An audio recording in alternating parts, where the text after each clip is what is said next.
Ano lang ba? Yung listahan na kay Sir. Apo na kay Sir. Apo. Executive Judge Amor po. Guagwa. Opo. Salamat.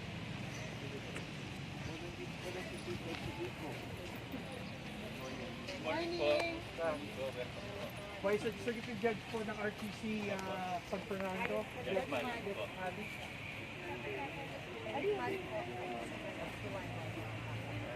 Esperanza Rosario po, EJ ng San Fernando.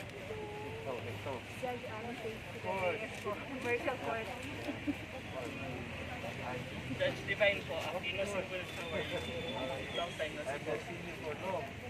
Kasi the last project yung election rules, right? Yes, po. Congratulations and thank you. Thank you. You found your today. Oo, sasakay na po. And to be effective. Handa na kayo. Sasakay na. Magandang umaga po, Judge Mayor Rama po, MCDC Santa Ana, Pampanga. This is Sagod po. Acting ng MTC Mabalacat City. Bakit taxi? Ang original station ko po is MTC San Narciso, Zambales. And then I asked myself to be Viejo. Yeah. Good morning po, Judge Bonfactora, Family Court Branch 10, Analyst. Morning po, Chief. Alvin Bautista po. Integrated MTC Magalang Pampanga. Good morning po. Mr. Thompson po. Lubao, Pampanga po. Also acting po sa San Fernando. Thank you for the designation. Mr. Rosario po, Executive Judge po ng Makabebe RTC. Good morning po. I've been with the Supreme Court for a long time before I was appointed here. Kaya ano po, si Justice Kapuhan po for 8 years before I was appointed. Si Santos gets CCP na yan. Talk to him recently. Hindi po, we don't get to talk to him, we just get photos of him kasi The wife is also sick. mas nauna po siya. Medyo parang na-stroke po, but we don't say it was surgery. Then we lost his smell. Judge Jonel Mercado po, Vice Executive Judge of RTC Guagwa. And then acting in Jonel, RTC. we've met before long ago. Justice Elma? Yes. Nagpa-appoint tayo long time ago, right? Yes, you're still in Guagwa? Yes, yes. You have not applied other stations. You like it better? But you have a debate. You have to decide in that.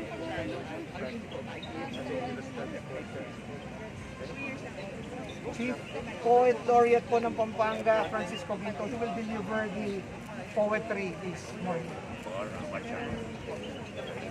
Chief, we will ride po to the Capitol now. Can we have one picture with you, Chief? All right.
Okay, one.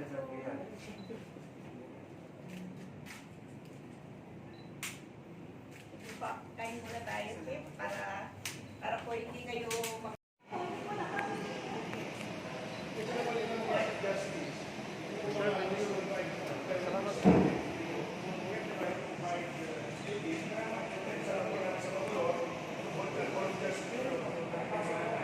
Chip, ang ganda ng mga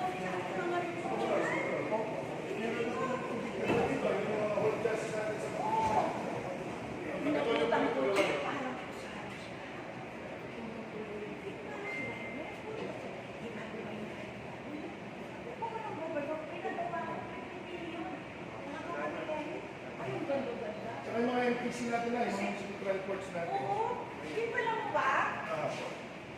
Pag kalimbawa na ano, Chief, ano tayo tataan? Alin po na, kulad dali. Hindi pa lang mo. Kung magkakaroon ako ng pagkakataon, sasabihin ko sa pag-over, ano pag-awarin siya ng bigla? Naman po, manyaman.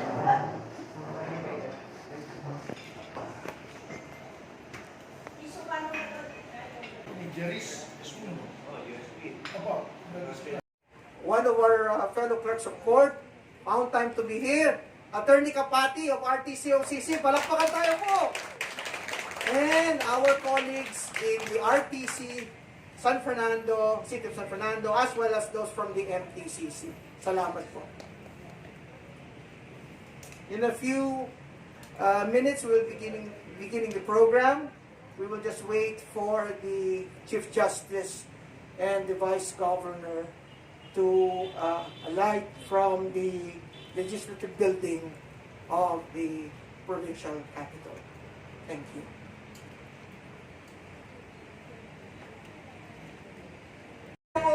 Chief Justice of the Supreme Court of the Philippines, the Honorable Alexander G. Esmundo. Palakpakan po natin. And the Vice Governor of the province of Pampanga, Lilia Nanay Pineda.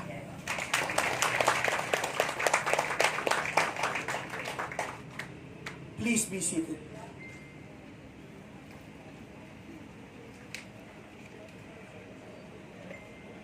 Once again, good morning. Maya payabak po kay Kongan. Magandang umaga po sa inyong lahat. Ngayon po nga ba, makatipon tamong ngeni kay Tiking Kapitolyo, para parangalan, ing meto nga martir, ami daon king gayang biye, bangkanita mo matimawaya ing Pilipinas. We mark today the 80th anniversary of the martyrdom of Jose Basco Abad Santos, a true son of Pampanga, born in San Fernando. He was Chief Justice of the Supreme Court from December 24, 1941 to May 2, 1942. We are gathered here today to honor the great jurist who gave up his life on the altar of freedom so that we may enjoy the blessings of democracy. Present-day Filipinos are surely familiar with the 1,000 peso bill. But sadly, his face no longer appears in the new issue. While his name appears on many schools, streets, roads, towns, and barrios, many young generation of Filipinos barely remember who he is and what he fought for. Today, we will not only conduct a memorial program to remember him, but more importantly, for us to be reminded of the sublime ideals of patriotism, especially at this most propitious time in our history.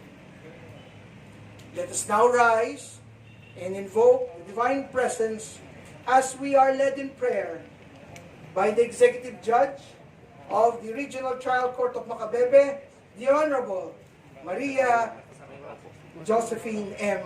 Rosario Mercado.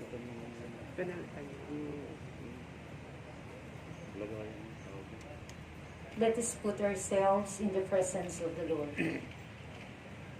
Almighty and ever-living God, our ultimate truth and divine justice, we humbly offer this day to you, the 80th anniversary of the martyrdom of the late Supreme Court Justice Jose Abad Santos.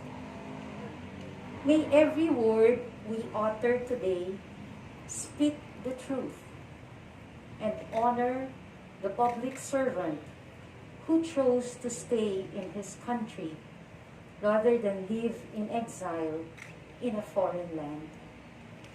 The father who reminded his son not to cry, but to be brave amidst his impending execution. The patriot who courageously embraced the rare opportunity to die for his country and willfully gave up his life rather than take an allegiance to a foreign country. The Kapampangan jurist who refused to sacrifice his principles and convictions for a life of passivity and inaction. May the glorious death of our dearly beloved Chief Justice Jose Abad Santos inspire us to live courageously while espousing the ideals of truth, justice, and right. May every action we take serve the law and our country, and pay homage to the martyr who pursued the road least taken, no matter the cost. May each day of doing your will, O Lord, bring us closer to your heavenly kingdom. All this we ask through our Lord Jesus Christ, the risen Lord. Amen. Santo Cristo del Perdón, pakaluluan mo kami. Virgen de los Remedios de Pampanga, panalangin mo kami. In the name of the Father, the Son, and the Holy Spirit. Amen. Please remain standing for the singing of the Philippine National Anthem with accompaniment by the Pampanga Capital Brass Band, to be followed by the hymno ng Kapampangan.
Good morning once again. Kasi bayo po, maya payabak. We honor this morning the martyrdom of Chief Justice Jose Basco Abad Santos, 5th Chief Justice of the Supreme Court. As we are joined by the 27th Chief Justice of the High Court, the Honorable Alexander G. Esmundo. Salamat po, CJ. It is a very rare opportunity for you to visit our province. Palakpakan tayo po sa bayo ni CJ. Thank you for joining us on this most historic occasion. We are also joined by the Honorable Lilia Nanay G. Pineda, Vice Governor of the Province of Pampanga. Salamat po, Nay, kahit alam namin kasagsagan ng pangangampanya ngayong araw na ito at umanap kayo ng panahong kami ay makasama. Maraming salamat po. We also acknowledge the presence of our board members of the Provincial Board. Of course, Attorney Ananias June Canlas Jr. And the other members of the Provincial Board. Palakpakan po natin si board member. Executive Assistant Angie Blanco, salamat po. A delegation from the public servants are also from the public service are also here. The executive judges of our 4 judicial districts are also here. May we acknowledge the presence of the executive judge and the vice executive judge of the regional trial court of the city of San Fernando, Pampanga. Palakpakan po natin si Judge Rosario and Judge Rex Manig. The executive judge of the Angeles jurisdiction, Angeles RTC, Judge Angie Paraskiambao. We also have here, of course, the district where I served for a long time, the executive judge of Guagua, Judge Amorti Matatak Romero, and Vice Executive Judge Jonel Mercado. Palakpakan po natin. And of course, pinakamalayo, the executive judge of Macabebe, no? Judge Josephine, who was here, who joined us in the opening prayer. And all the other judges, actually, yes, and all the other judges of the jurisdictions, as well as the court personnel. Palakpakan po natin sila. You know, I am quite quizzy today because I have my 2 superiors, my chief and our president at Holy Angel University, Mr. Leopoldo Jaime M. Valdez. The prime mover of this event, my animator in this game of promoting our history and our culture, my boss at the Kapampangan Center, Professor Robbie Tantingco. Of course, they came all the way from Manila, a good friend of ours. The Abad Santos family is represented by the great-grandson, Mario Abad Santos. Mario, you are still missing in Pampanga, so now they know who is Mario. And of course, our fellow historian, and she wrote this book on Chief Justice Abad Santos, the book Honor. None other than our friend, Desiree and Binipayo. Again, thank you for coming, including those who are from the private sector, cultural workers. This is a very special day because we don't only owe it to the Chief Justice Abad Santos, but we owe it to ourselves.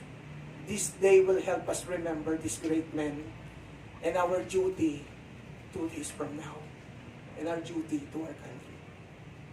Let us now listen to the welcome remarks to be delivered by the Honorable Lilia Nanay G. Pineda, Vice Governor of the Province of Pampanga.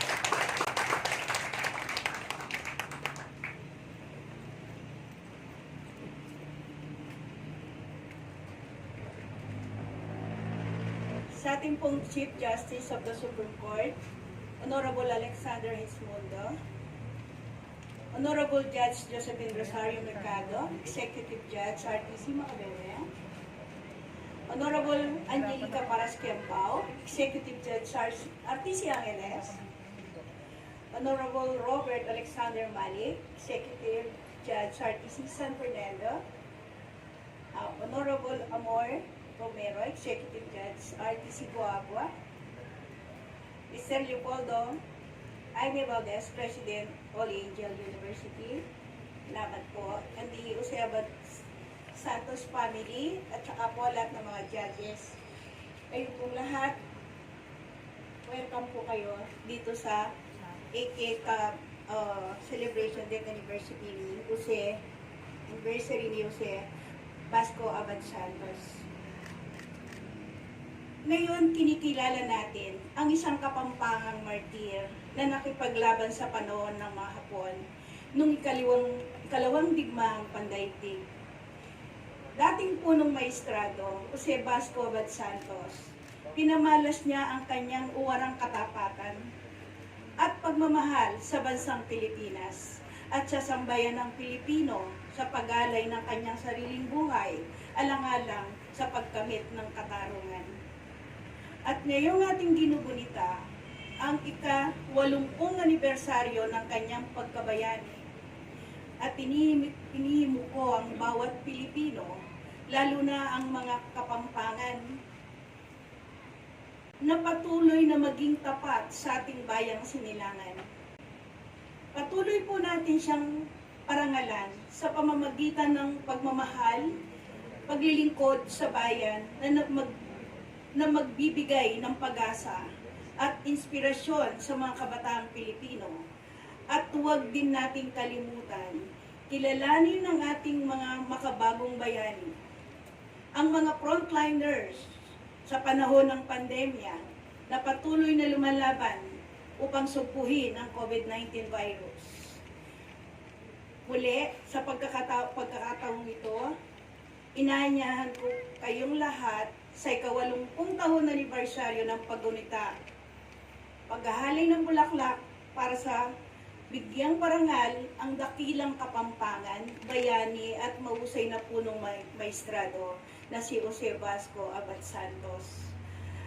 Sa Holy Angel po, kay Mr. Leopoldo Jaime Valdez, kay Robert Anthem, salamat sa pag-alala nyo at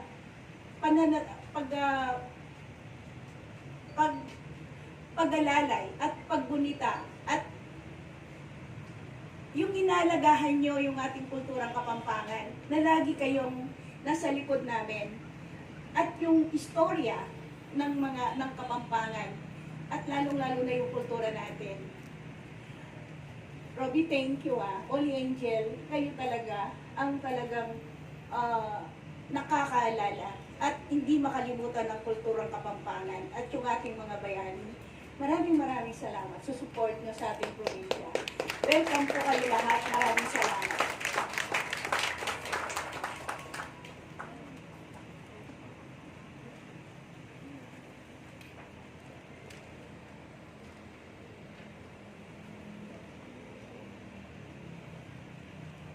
Maraming salamat po, Nanay.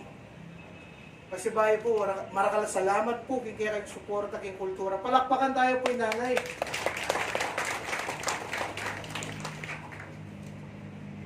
If there is one thing I admire in this noble and solemn act of heroism exhibited by the late Chief Justice Abad Santos, were his last words to his son Pepito, shortly before he was taken by the Japanese soldiers for his execution. He said, "Do not cry, Pepito. Show to those people that you are brave. It is an honor to die for one's country. Not everyone has that chance." I first read these words in his biography in 4th grade, and they have stuck with me. Actually, when I was telling this to my 8-year-old son, 6 months ago, he said, Papa, heroes know that they will die. But why do they still die? That's exactly the point, I said. He knows that he will die, yet he is willing to die.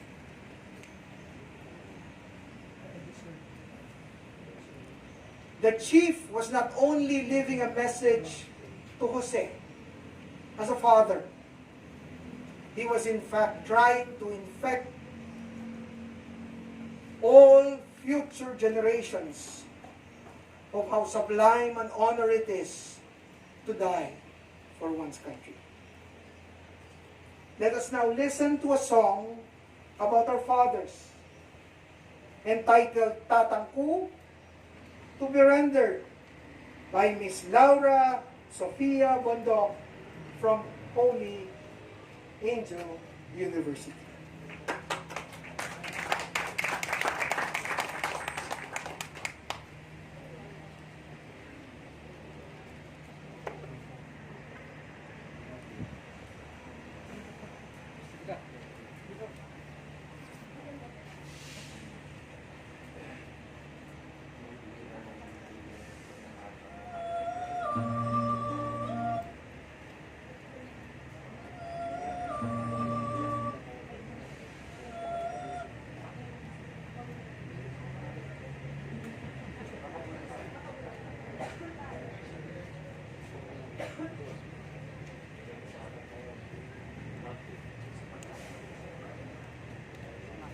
Kaya pa, good morning po to everyone.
Salamat po. Thank you.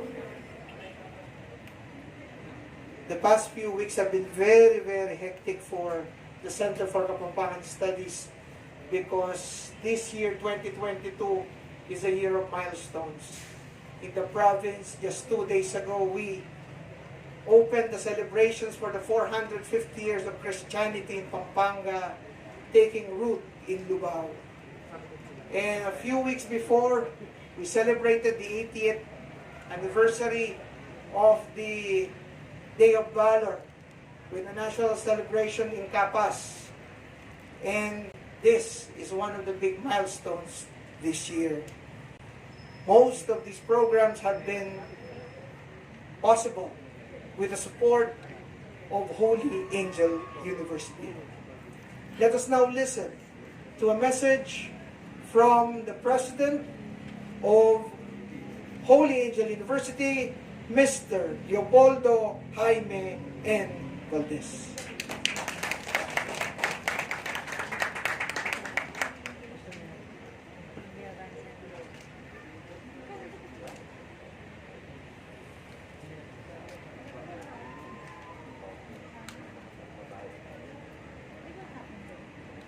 To the Chief Justice, the Honorable Alexander G. Gasmundo, to the Vice Governor, the Honorable Villa Nanay Pineda, who also represents our Governor, Dennis Pineda, to the Justices of the districts, the Executive Justices of the Judicial Districts of Pampanga and beyond, and to the descendants of Jose Abad Santos, the lawyers, historians, and educators and learners, everyone here, ladies and gentlemen, good morning, Maya Paabak Kepungan. Magandang umaga po.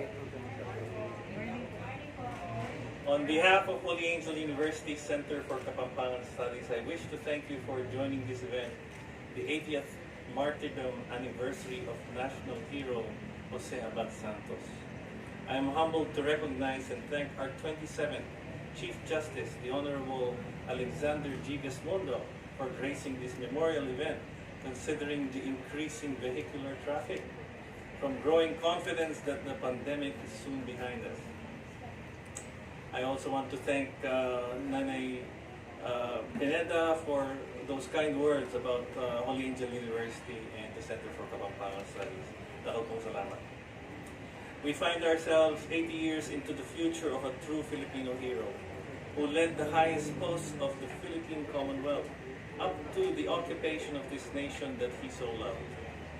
Jose Abad Santos was the Secretary of Justice, serving 3 non-consecutive terms and Associate Justice of the Supreme Court. His final 6 months demonstrated that Jose Abad Santos was heroic. On December 24, 1941, Jose Abad Santos became Chief Justice. He accompanied the Commonwealth government to Corregidor. The following week, he administered the oath of office to President Manuel L. Quezon for his 2nd term. With the Japanese invasion advancing rapidly, General Douglas MacArthur offered to establish a government in exile in the United States. President Quezon accepted, and he asked Jose Abad Santos to join him. He refused. preferring to carry on his work in the Philippines.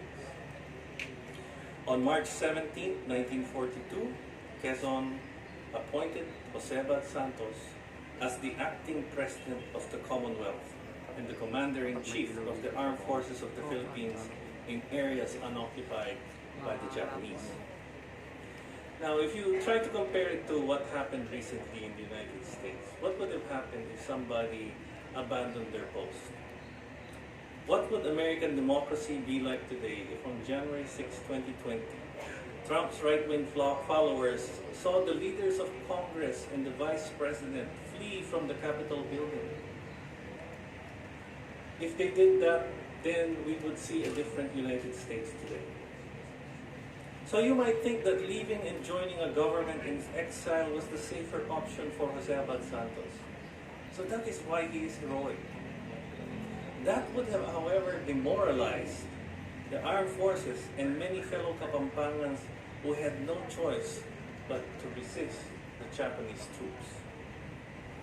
Early in April 1942, Bataan fell.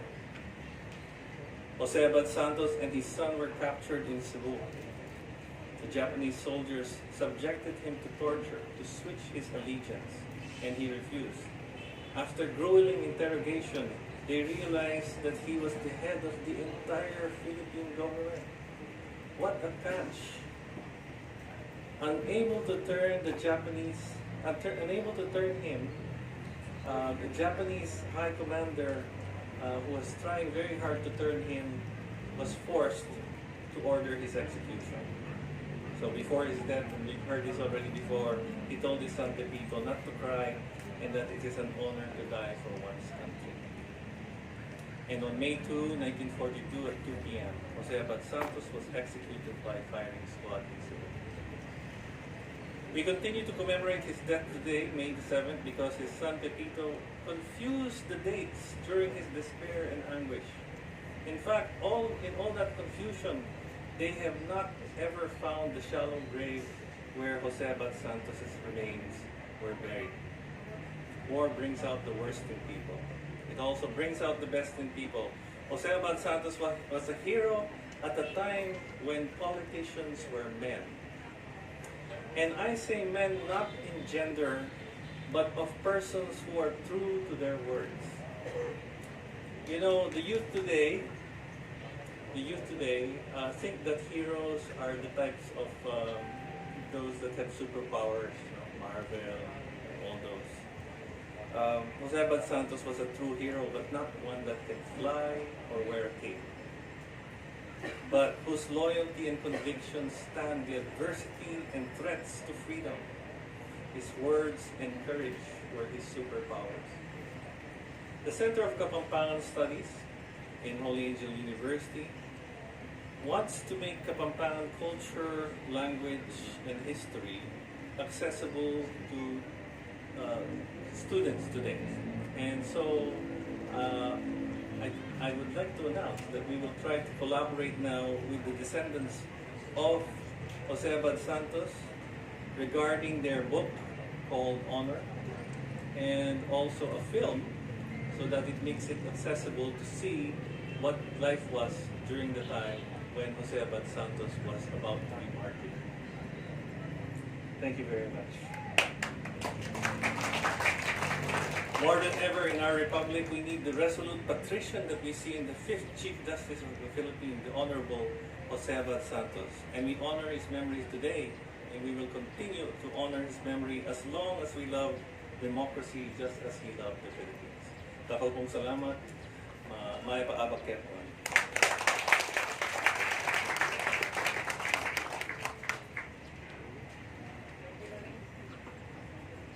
Thank you, President Valdez of Holy Angel University.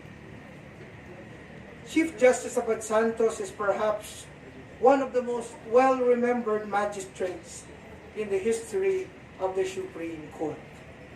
In Pampanga alone, there are 3 public monuments erected in his memory. The oldest being the one located in front of the Old Angeles Town Hall, which was unveiled in 1956. the monument at the Pampanga Capitol grounds, the recently built monument at the Hall of Justice of Angeles City, and the most recent is the one you find at the Santos Avenue, JASA intersection, near the two biggest malls in the city of San Fernando, Pampanga. Let us now witness the wreath-laying ceremonies. May we call on the following for the ceremony. It will be led by the Honorable Alexander G. Esmundo, together with the executive judges of the 4 judicial districts,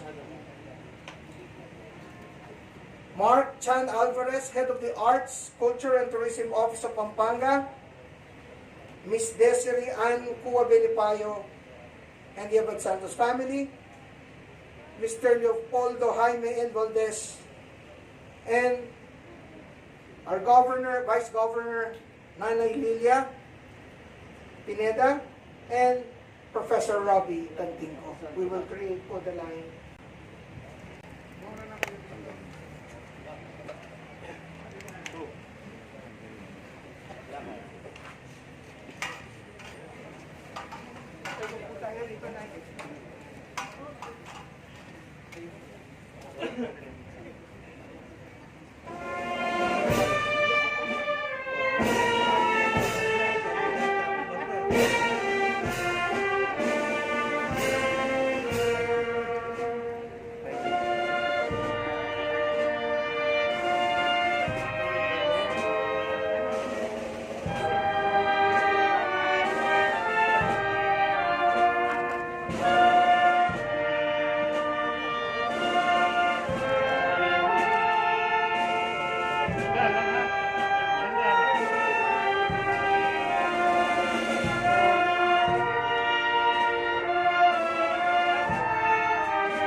CJ, it is our tradition in Pampanga to honor beauty queens, politicians, and great men and women with poetry.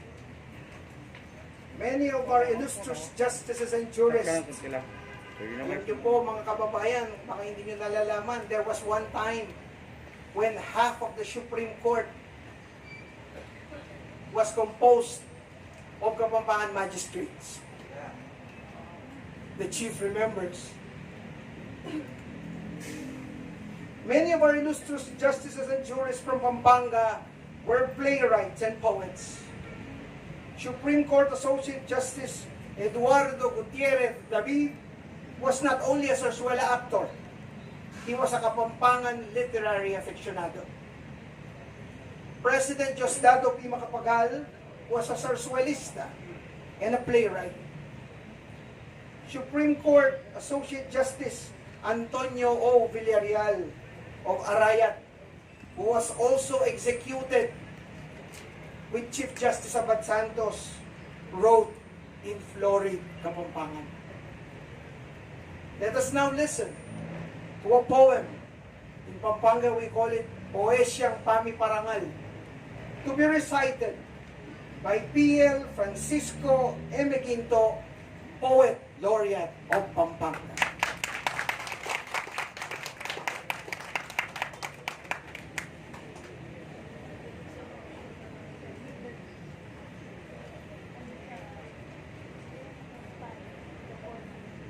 King ikatamong Dalo Pandangal, Chief Justice of the Supreme Court, Honorable Alexander G.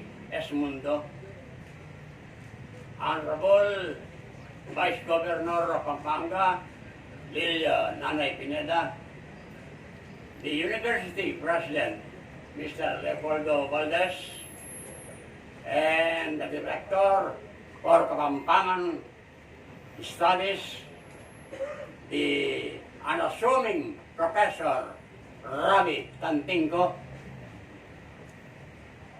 to the intelligent historian author who will give the response for the Abad Santos family, Madam Desiree Ann Cua Benifayo. Karing sablang mapurin ng sapni ning marangal halaing Kapampangan makipagmasusi king kematayan ng bayaning Jose Abad Santos, mayap ayabak po. Jose Abad Santos, Guerrero ng Lipi, Kambenang Soliman, Mibwal at Ginato, Bebening Bangkusay, Itang Lapu-Lapu, Petenay Magellan, Laksang Libong Kawal, Mesawi, Bataan, ing makipasari, yaing katraidoran at pamaglusob ding, Bakukak, Asakang. Amidst the cruelty, amidst the adversity, patriots of Pampanga bowed not their gallantry. Jose Abad Santos, for his love of country, they don't salute the Job's flag and faces death fearlessly. To the weeping Pepito he said, "Come, my son, listen to me. Death with honor is sweeter than life in ignominy." Walang saysay ang mabuhay sa ibabaw nitong lupa kung tayo'y pinaman at aliping walang laya. Mabuti pa ang pumanaw, ang mamatay mamayapa, kaysa tayo'y busabusin ng kung sino mang banyaga. Sa'yo, O Jose Abad Santos, Fernandinong dinakila, alay mong kabayanihan, tataglayin nitong bansa.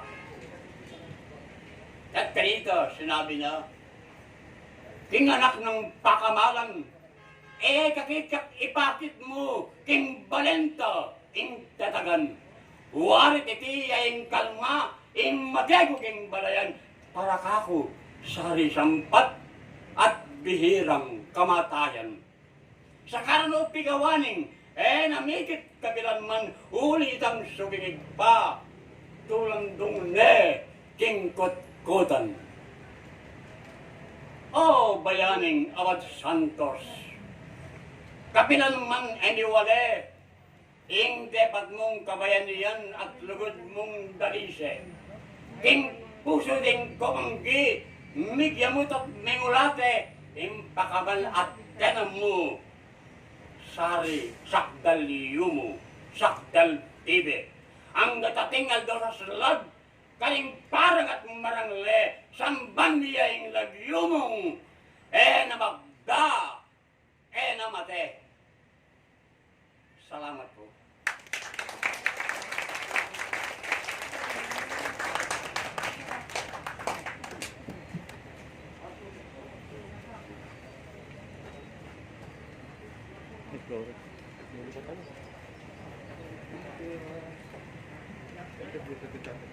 Thank you, Frank. Since 2001, we have been observing Jose Abad Santos Day as a non-working holiday in the province of Pampanga and the city of Angeles by virtue of Republic Act number 8815. The law was passed based on the biography written by Supreme Court Associate Justice Abraham Sarmiento, whom I had the pleasure of talking with before he passed away in 2010. And he told me that the biography is very special. The biography was awarded first prize in the Jose Abad Santos Biography Contest, sponsored by Justice George Arthur Malcolm, founder of the College of Law of the University of the Philippines, who was a justice of the Supreme Court and a professor for many years in legal ethics. Ang sabi po ni Associate Justice Sarmiento, nagyabang pa, alam mo Francis, napakahalaga ng biography na yan dahil inipon ko lahat ng aking interviews sa mga taong may kaalaman pa. Ngunit mas espesyal yan. Bakit po, sabi ko? He won 200 pesos in that contest in 1948, 1949, and an exemption from thesis for his graduation. And got a grade of 1 in legal ethics under Justice Malcolm. So sabi niya, pinaghirapan ko yan, iho. But today, we of course thank Justice Sarmiento for that trailblazing research. But people are wondering, bakit po sa city of San Fernando, they already observed it last May 1. Another town, May 2. Recent research, as will be confirmed by our dear Des, no, that the Japanese Imperial Forces under Kawaguchi, under more strenuous, intensive research, it would appear that indeed Pepito was confused. And the real date should have been May 1. But here in the province of Pampanga, we respect our laws. And we subscribe to Article 7 of the Civil Code. Laws are repealed only by subsequent ones. Hanggang hindi po nare-repeal itong 8851, i-observe namin itong May 7. That is why the Center for Kapampangan Studies and the provincial capital will work hard to rectify this law so that in the coming years, we will be observing it as May 1. Kaya lang po, tipid sa holiday dahil sasampa sa May 1. Akala nung iba, siguro bakit yung in-observe ngayon? Kasi siguro, ayun, iniiwasan yung May 1, hindi po. Because, as the principle says, dura lex, sed lex. So, without further details, I'm sure we are all waiting for this event or for this moment. Let us now hear the message of the Chief Justice of the Supreme Court of the Philippines, the Honorable Alexander G. Esmundo.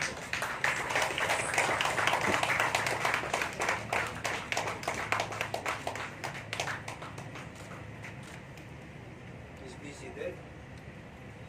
Thank you.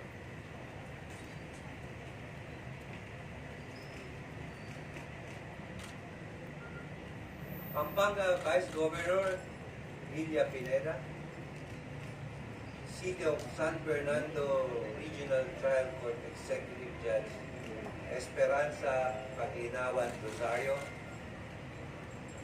and Vice Executive Judge Robert Alexander Arbali,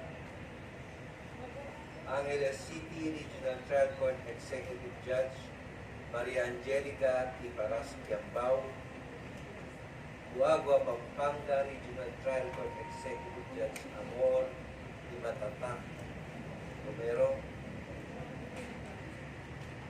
Macabebe Pampanga Regional Trial Court Executive Judge Maria Josephine M. Rosario Mercado,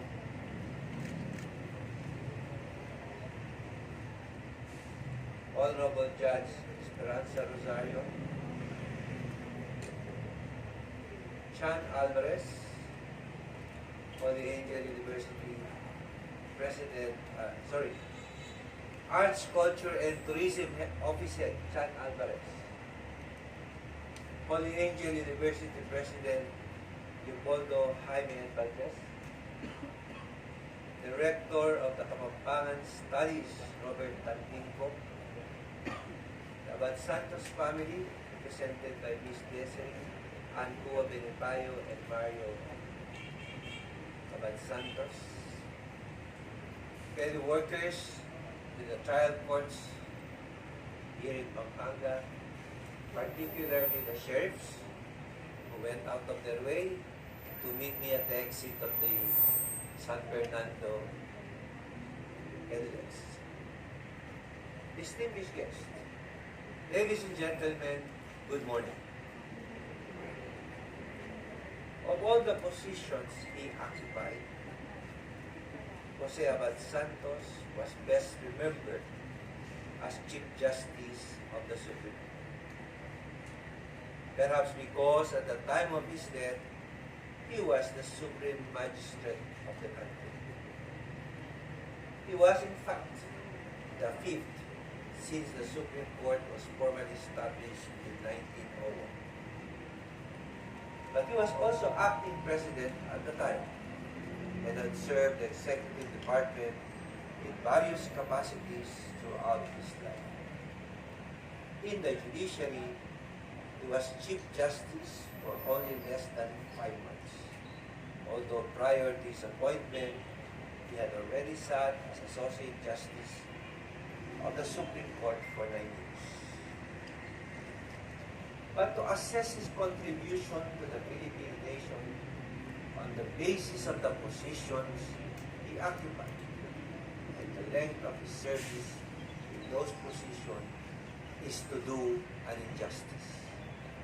For Jose Abad Santos' contribution is not limited to his position, nor it is dependent on the number of years he served the government. His contribution to our nation transcended this, for simply Jose Abad Santos was a Filipino who lived and died for his country. It is an honor to die for one's country, as Jose Abad Santos told his son moments before he was executed. As he had lived with life, honor, and integrity, he bravely accepted his fate when the Japanese ordered his execution 8 years ago. Indeed, he chose death rather than betray his country, and he preferred to die rather than live in shame. Honor, integrity, and patriotism are virtues not limited to those in the judiciary or government in general. They are demanded from each one of us as citizens. And while we hope that there may no longer be a war where we will be called to lay down our lives in defense of our country, as during the time of Jose Abad Santos, we are still confronted with modern-day battles where our honor and integrity are tested, where we should not hesitate to make sacrifices for the betterment of our people and country. Corruption, poverty, social inequality, environmental degradation, among others, have replaced the war which Jose Abad Santos faced with his time. Heroism knows no time and place. It only recognizes an imperative to be upright, to do what is right even when no one is looking, to do what needs to be done in spite of and because of the circumstances, and to consider not one's welfare, but others as well. Indeed, heroes may be found not only during extraordinary times of war, but also during ordinary times of peace. Truly, there is no dearth of heroes in every generation.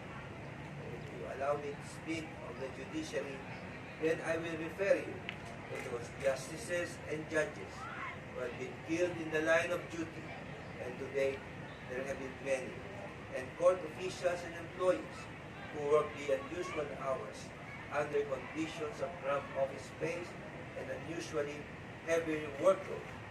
During the pandemic, to these may be added the threat to their health and safety, all in order to fulfill our constitutionally mandated duty of dispensing justice without fear or pressure. Apropos, let me just add that in fitting tribute to the man who had exemplified honor and integrity, symbolized sacrifice and martyrdom, and signified the spirit of selflessness and willingness to serve the country, the Supreme Court has named one of its honorable distinctions after Jose Abad Santos. The Chief Justice Jose Abad Santos Award is given to a magistrate who has displayed integrity and moral character, both as public servant and private citizen. The Society for Judicial Excellence, in cooperation with the Supreme Court, makes an annual search to bestow this award to deserving magistrates. In our quest to understand our heroes, we immediately ask the questions: where were they born? Who their parents were? For Jose Abad Santos, I learned that he was from Pampanga and that his parents were landowners that supported the Philippine Revolution. His father eventually being punished by the Spanish authority and paying with his life for his act.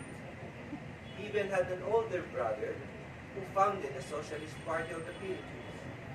This easily explains the life he has chosen, for these facts make evident that not only he was nurtured into the life of principles and conviction, but he was influenced too by a tradition of courage and patriotism in a province where heroes abound.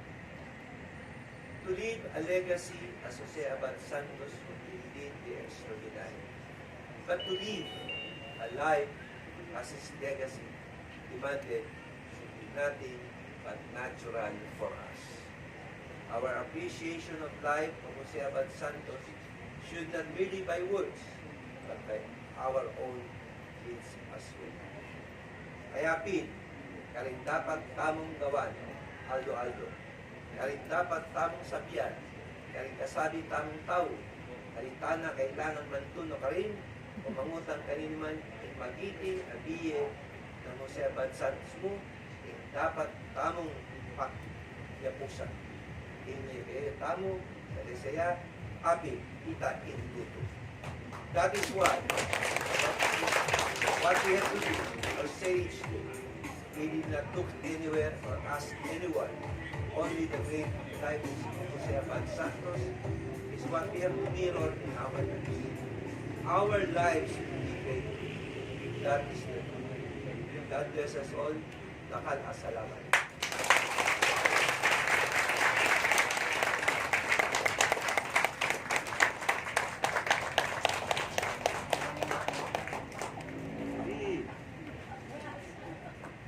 Please be seated. Thank you, Chief. Your message struck a chord in my heart. And with the judges and my fellow court personnel, we will make the Supreme Court proud. We will work beyond the hours, and we will make the judiciary proud. Thank you, the Chief Justice. As we were saying, this morning, we are really blessed by the presence of the Chief Justice, and we are also happy because he was able to speak in Kapampangan without much difficulty. Thank you, Chief. Thank you. We now listen to the response to be delivered in behalf of the Abad Santos family by our dear friend, Miss Desiree Ann Kua Dinipay.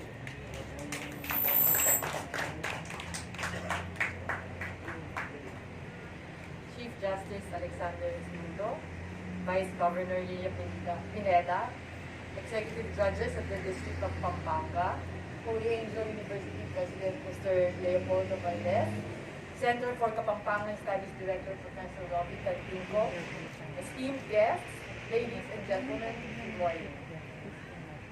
Often called the war that changed the world, World War II was one of the most pivotal periods in our nation's history. It was a war that tested our mettle, our national values, and our endurance and resilience as a nation. For 3.5 years during the war, the Filipino people lived in darkness under the ruthless hands of the Japanese. Not one family was spared the death of a loved one or some form of hardship or suffering. It was a period of tragedy and fear, but it was also a period of triumph and glory as numerous Filipinos fought to resist the enemy and win us. Many of our veterans and war survivors have passed, and the collective war memory of the country is beginning to fade. Soon, nobody will be left to tell of our fathers and grandfathers' experiences during the war. We need to continue telling their stories to the next generation. Otherwise, Bataan, Corregidor, and the Death March will mean nothing to them anymore.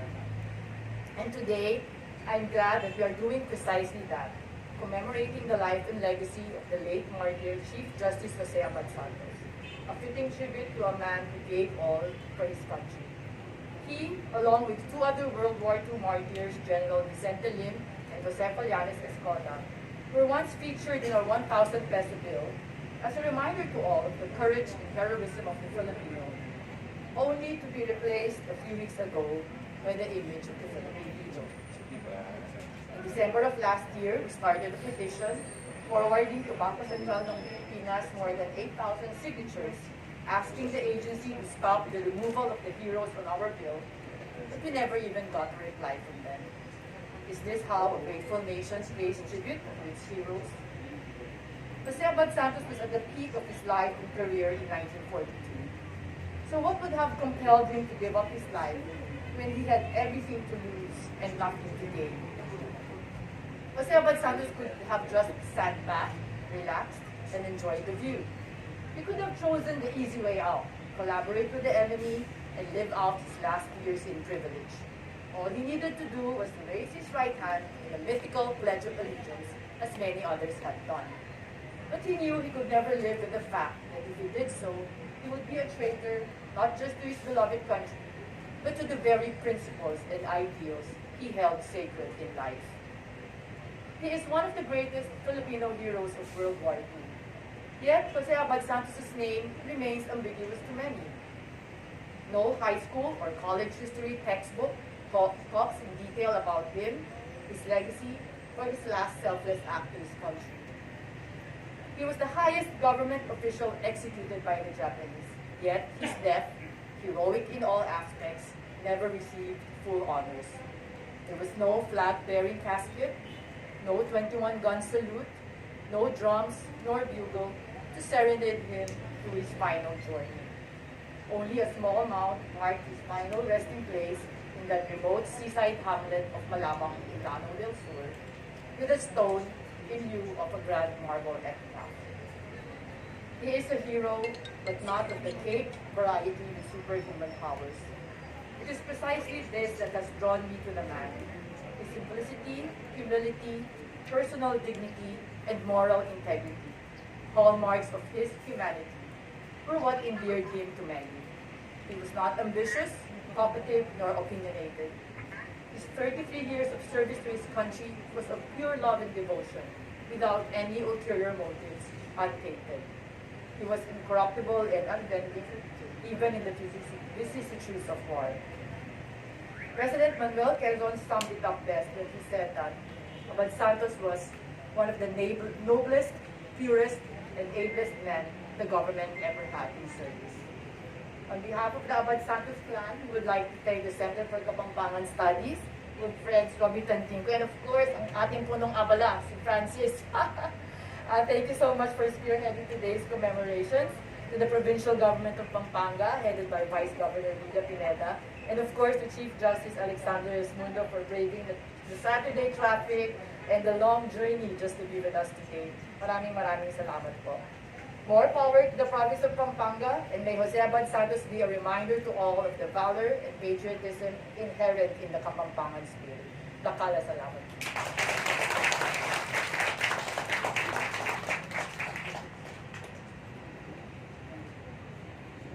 Thank you, Des.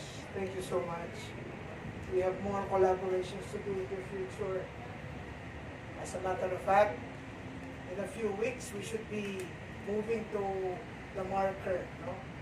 We thank a representative of the National Historical Commission of the Philippines, Mr. Ian Alfonso, is here.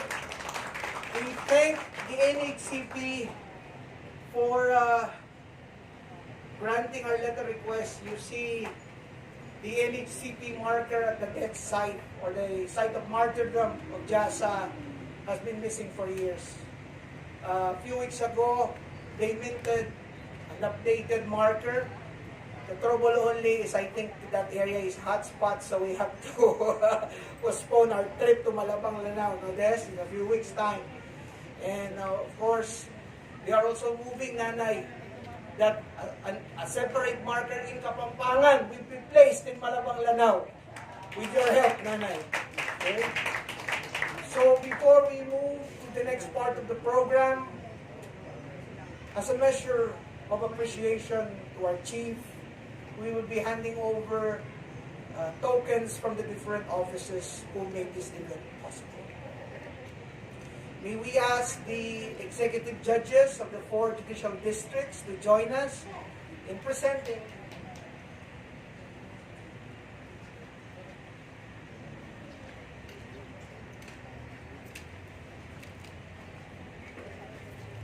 Dear Chief, this gable of Kamagong is a hard work of our people.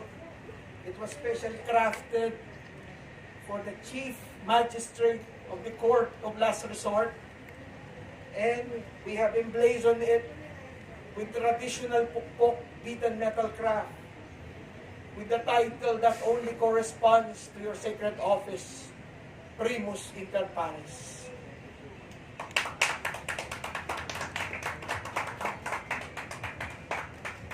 May we ask the rest of the judges to join us for a photo op.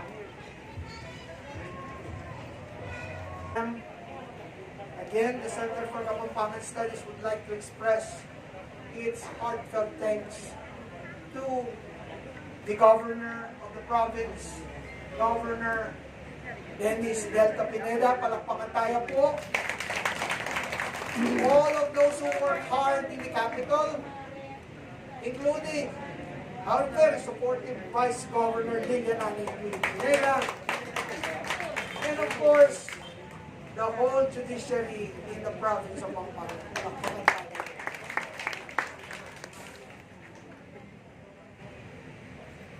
Let us now listen to the closing remarks to be delivered by the Honorable Vice Executive Judge of the Regional Trial Court, Seat of San Fernando, Pampanga, the Honorable Robert Alexander R.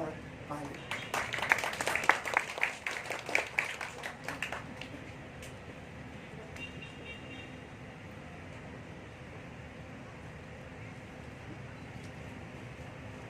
Chief Justice Alexander Viejo, Vice Governor Nanay Vida Pineda, members of the Abad Santos family, fellow judges and co-workers in government, President Leopoldo Jaime Valdez, Holy University,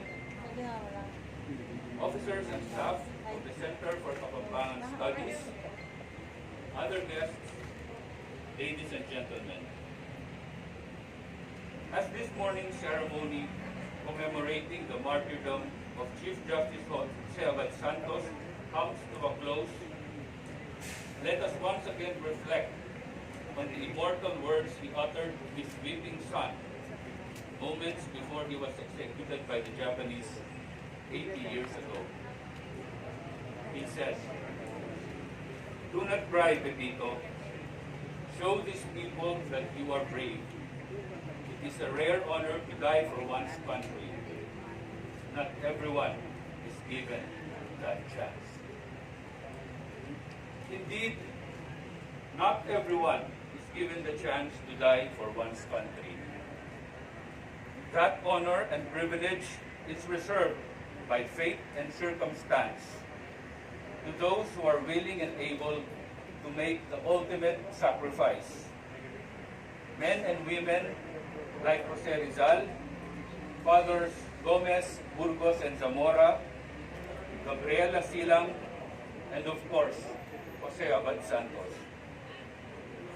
However, while not all of us are called to martyrdom, it is every Filipino's patriotic duty to be a living embodiment of love of country and love of countrymen.